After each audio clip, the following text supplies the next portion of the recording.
Olá, pacientes e amigos. Mais uma vez aqui estou para falar no meu canal do GTV Instagram, falando hoje compreensivelmente sobre depressão e tristeza. Existe uma grande diferença de a gente poder diagnosticar e o médico também poder diagnosticar e fazer um bom diagnóstico em justamente receber essa diferença. Tristeza é uma coisa, depressão é outra. A gente pode viver um luto por um parente que faleceu de maneira brusca. A gente pode viver um luto por uma perda de emprego.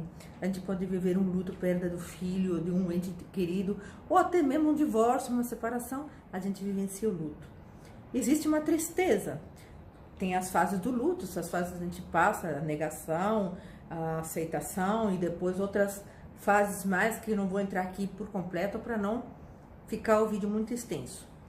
Mas a partir do momento que você vê que a pessoa está num estágio de tristeza, porque assim, a tristeza ela costuma ser passageira, ela vai, né, entra em você e depois você volta às suas atividades normais, sem dificuldade de continuar a vida. Não tem um tempo estipulado, porque depende de cada ser humano de digerir aquele luto e consecutivamente também a tristeza. É claro que vai ficar uma tristeza no ser humano, porque ninguém consegue ser feliz da noite para o dia em qualquer rompimento.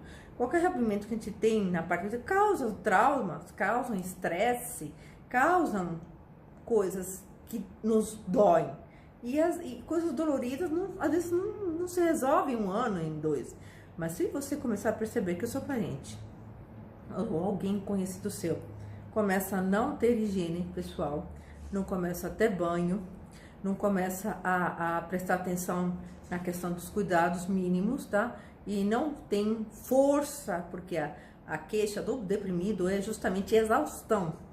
Não tem força para ir trabalhar, não tem força para estudar, não consegue. Outra coisa que a depressão faz é justamente interferir na aptidão cognitiva. Então, ele não consegue manter a atenção, ele não consegue memorizar. Então, também não consegue também no adolescente, na criança, manter suas atividades da escola, porque não tem a concentração. A pessoa não consegue se concentrar e render do jeito que ela estava rendendo. Então, não é frescura. A depressão é doença e ela tem que ser tratada, tem que ser diagnosticada. Quanto mais antes, melhor. Ela pode ser letal, leva à morte. E assim, dependendo de qual o seu grau de espiritualidade, não é falta de religião, mas a espiritualidade é uma coisa que ajuda muito a gente perceber qual é o nosso propósito de vida, o que a gente tem de vida pra gente.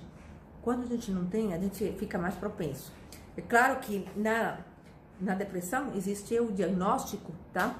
Esse diagnóstico é um bom diagnóstico de um médico, porque às vezes a pessoa passa pelo médico clínico. Não adianta às vezes você falar, tem um amigo deprimido, vou ajudá-lo. Sim, ajude-o.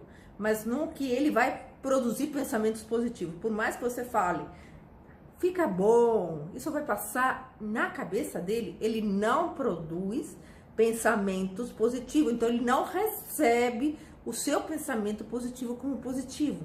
Vai ser tudo em função de culpa, desagrado, infeliz com a vida, infeliz com o prazer. Ele não sente porque ele não produz dentro da sinapse dele, dos pensamentos que ele transforma em coisas positivas. Então, você pode ajudar como?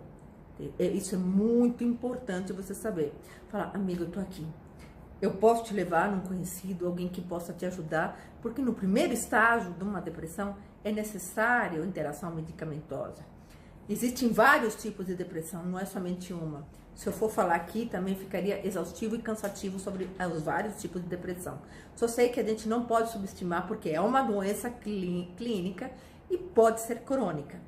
Assim como teve um surto, pode ter o segundo, o terceiro e quarto, e às vezes levar ao estágio fatal, que às vezes é um infarto, um miocárdio, um AVC. A pessoa morre, mas a pessoa fala assim, não morreu de depressão, morreu pela depressão, ocasionando o quê?